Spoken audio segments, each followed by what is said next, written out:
आज संघटी तैयारी करा जायछि।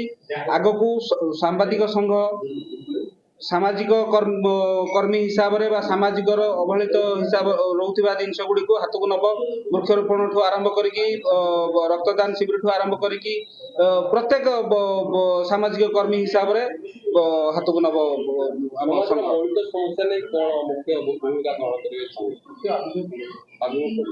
मुख्य आभिमुख्य रहिबो जे जो फोर्थ पिलर जहाँ को आम आमर समाज कहूँ फोर्थ पिलर सांबादिक मानू जी तीनोटी पिलर को जगुची आपणकर न्यायपालिका ठार आरंभ कर प्रशासन ठू आरंभ कर राजनीतिकर सब जिनस को नजर को रखुची जे आईना भली जगुची समाज को 24 घंटार परिश्रम करी समस्त को न्याय प्रदान कर सहयोग करुच्ची से माने केमिति सुरक्षित रहिबे सेमानक कौन प्रकार आक्रोशमूलक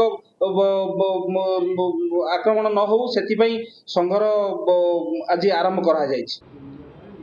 आज भद्रक जो डिजिटल मीडिया महासंघ गठन करा जाउछि निश्चित भाव में यह एक खुशीर कथा। मु सर्वप्रथम समस्त डिजिटल सांबादिक बंधु मानू शुभेच्छा और अभिनंदन जनाऊँगी। आम मैंने जानते जितेबाला गोटे संगठन करवा प्रथमे आम मानक मध्य एकता रहिबा दरकार।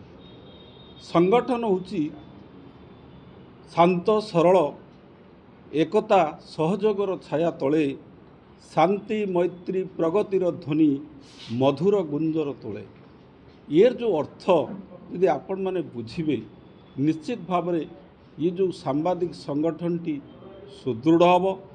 सांबादिक भाई मानकर एकता रहिले एकता ही बड़ आमे पिला बेले भी पढ़ी तेणु निश्चित भाव में आमे सबु कार्य को सम्मुखीन करी आमे सफलता पाई परिबा।